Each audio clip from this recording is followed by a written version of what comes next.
What's up, snappers? Welcome back to the channel. DDDREWSKY here. Today we're gonna be looking at the brand new card, Dr. Doom 2099, to see if he's worth your precious resources. We're gonna be looking at his key synergies, counters, and some decks that I brewed for him. But wait, before we do that, please like the video, please subscribe to the channel. I do weekly reviews of the brand new card in Marvel Snap, so you do not want to miss out. Hit that notification bell right now. I want to interrupt this video to say a big thank you to 1,000 subscribers on YouTube. I can't believe we're already here. I started in August and we're already at 1,000 subs, so I really appreciate you guys so much. I can't wait to keep growing out the channel, and I can't wait for you to be part of this journey with me. So thank you so much from the bottom of my heart. If you want to enter in a giveaway for a season pass to celebrate 1,000 subscribers on YouTube, follow the link in the description below and enter in, and I will love to give you a season pass. So now let's get back into it. So now the question is, who is Dr. Doom 2099? Let's take a look. So Dr. Doom 2099 in Marvel Snap is a 4-cost, 2-power card. After each turn, add a Doombot 2099 to a random location if you played exactly one card. The Doombot has the same exact cost and power, with the ability of ongoing. Your other Doombots and Doom have +1 power.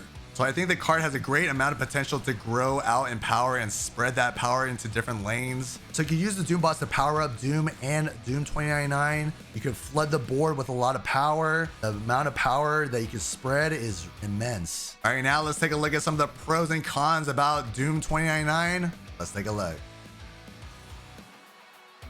So the first pro about him is that it works with Dr. Doom, right? An existing card in Marvel Snap. It's awesome that this brand new card works with an old existing card, right? So the 2099 bots power up both of the Dr. Dooms. Every time when a Doombot is on the board, then it gives +1 power to each of the Dr. Dooms, right? The Dr. Doom original and the 29 Dr. Doom, which is great. Another pro about the card is that the Doom 2099 bots add power to the Doombots as well, the original Doombots from the original Dr. Doom.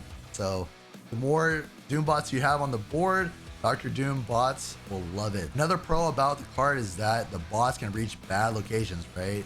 A lot of the locations that have restrictive abilities, especially like the Big House or Sanctum Sanctorum, all those bots can reach those locations, which is awesome. Now let's talk about the cons about Dr. Doom 29. So board real estate is very, very important. If you don't have enough lanes that are open for these Doombots, then you might be in trouble. So if you're adding more Doombots to the board, you're kind of flooding your own board, and you won't be able to play your other cards, right? So you have to be careful about board state. So another con about him is that it's very predictable, right?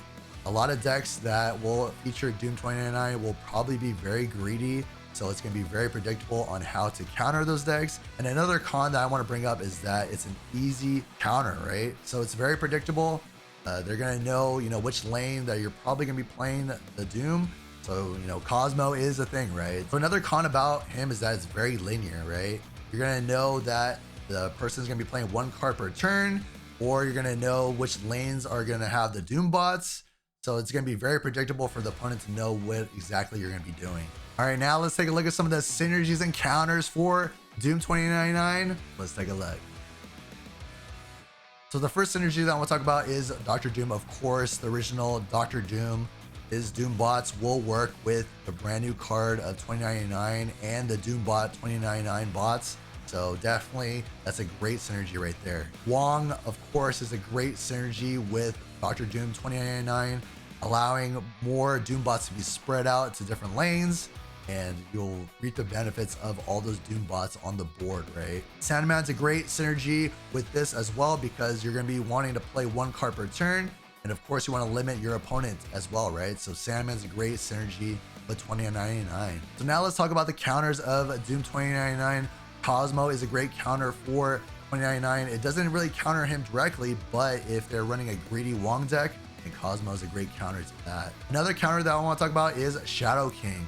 Of course, Shadow King resets the power of that lane, and any power that gets added by 2099 or the Doombots, I think they can potentially be countered with Shadow King. Enchantress is a great counter for 2099 because of the Doombots. They're all ongoing, right? So if you get stopped the ongoing with Enchantress, then you can follow up with another counter, right? So Enchantress, especially with her brand new buff, definitely can be a counter for those Doombots. All right, now let's take a look at some of the decks that I brewed for 2099. I think they're pretty fun and competitive.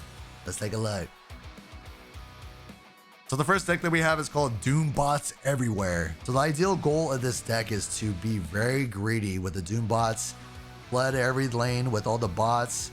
You know, this is a very greedy on reveal list, so take advantage of all the on reveals and be careful with Cosmo. So for turn 1, you want to do Iceman, of course. Turn 2, you do Psylocke to ramp out, you know, cards like Doom 2099. For turn 3, you could do Cassandra Nova on curve, depending on what you're facing against. Cassandra Nova, you probably want to save for the end turns if you're facing against like Arishem or Thanos, but on curve, Cassandra Nova is usually fine. And then on curve, Magic is great if you want to extend the game, especially for this type of deck, is great on curve. Doom 29 on curve is great as well, or if you can get him out early with Psylocke is great. So for Wong is great on curve, especially, you know, powering up cards like Black Panther or even Dr. Doom itself. And for turn 6, you could run Zola on top of the Wong lane. If you have Black Panther on the Wong lane, of course, you could Zola that lane as well. And then if you want to get nutty, you could even Zola potentially the Dr. Doom on the Wong lane and have all those Doombots everywhere. Spectrum is a spicy pick here, of course, because the Doombots, the Doombot 29, I should say, are ongoing, so she can power up those cards as well. And she can power up Wong, which is great. Now let's take a look at my second list. So this list is called I Hate You Doom 2099. It's a play off of course, the endgame, the quote. So the goal of this deck, of course, is to get Galactus off. So for turn 1, Nebula is great just to have some mind games with your opponent. Turn 2, Daredevil is great just to make sure you guarantee which lanes you can run Galactus on or your other cards. Electro is a great ramp card here as well because you're more than likely going to be playing 1 card per turn anyways. Doom 2099 can be ramped out with Electro, which is great. Galacta is great just in general, just for a Galactus list to power up those cards with +3 power, which is insane. Symbiote Spider-Man has great synergy with Galactus as well. If you want to throw down Symbiote Spider-Man on an empty lane, then you can follow up with Galactus as well. Hobgoblin, of course, if you want to fill up their lane and you want to clog up their lane before you run Galactus, is great on curve. So Nomura is a different win con. You can have her juice up Nimrod, or you could have her juice up the Symbiote Spider-Man, or even the Doom 2099. So there's a lot of different win cons here. Dr. Doom is an alternative win con here, especially if you can't get Galactus off. You can run Dr. Doom, and then he'll have synergy with the Doom 2099 bots. And then Galactus, of course, on turn 6, you can run him, or if you can wrap him out early on turn 5 with Electro. Goliath is a great finisher to follow up with Galactus if you can pop off with Galactus. All right, so now let's take a look at my third and final list.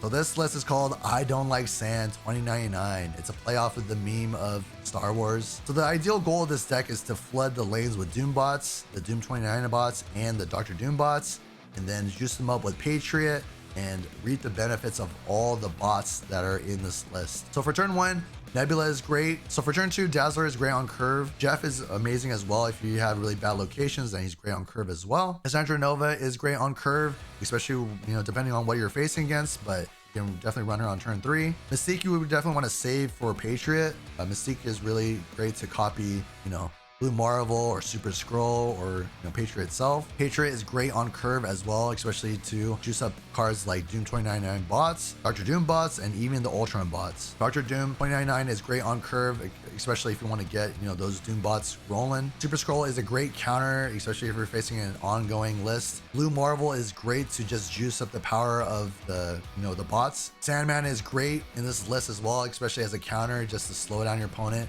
because more than likely you're going to be running, like, you know, a big powered card at the end. Dr. Doom, of course, is a great finisher as well with the Doom bots. You definitely want to have those Doom bots with the 2099. Ultron is great as a finisher as well if you need to fill up all those lanes, and it powers up Dazzler as well. All right, now let's take a look at the spotlights that are featured with Doom 2099. Let's take a look. So Doom 29 is featured with Dakin and Meek. Dr. Doom is Series 5, Dakin is Series 4, and Meek is Series 4. So unfortunately, Dakin and Meek have been cut through a lot of meta discard lists, so unfortunately I don't think they are worth getting. So for the spotlight variants, I think Doom 2099 variant is definitely passable. I think his shop variant is much better. Dakin's variant I think is pretty cool, and I love the Meek as well. Ink Pulp is great. It's funny because I say pass on both of those cards, but if you do already own those cards, I don't think it's really that bad of getting those variants. So remember, make sure you have 4 keys before rolling in a week. You do not want to regret getting a card that you really want, so definitely have 4 keys ready to go. All right, now let's take a look at my star ratings for Doom 2099. Let's take a look. So I gave Doom 2099 competitive 3.5 stars. I think it can be very competitive, but there are a lot of pitfalls with the card, right? There's a lot of counterplay. It's very predictable. So I would say 3.5 stars is fair for the card. For fun, of course, I think it's very fun. 4 stars. I think a lot of people love, you know, flooding the board, gaining power. I think it could be very fun for a lot of players. For flexibility, I would say 1.5 stars. I don't think it's going to be very flexible. I think it's going to be very niche to what, you know, the decks it could be in. You can see the decks that I brewed, and it's very niche, right? So for future changes, I gave it 2.5 stars. It really depends on the synergy with Dr. Doom, the original one, and the 2099 as well, and seeing how much, you know, chaos happens with the Doombots. So I'm gonna say a safe 2.5 stars. All right, now let's take a look at my final review of Doom 29. Is he worth a sniper skip? Let's take a look. So I say skip on Doom 2099. I know it's a very hot take, but I don't think the card is worth it, honestly. I think the card is very niche. I think the card can be countered very easily, so I don't think it's really worth it. Sure, I think the synergy of Dr. Doom is great, the original one with this new card, but I think a lot of people will get, you know, tired of playing, you know, 1 card per turn, honestly. But let me know your thoughts on Dr. Doom 2099. Am I wrong? Am I not seeing what you're seeing? Let me know in the comments below. And if you haven't yet, please like the video. Please subscribe to the channel. We're trying to grow out this beautiful community here on YouTube, and I would love for you to be a part of it. And I'll see you guys on the next Snapper Skip. Happy snapping.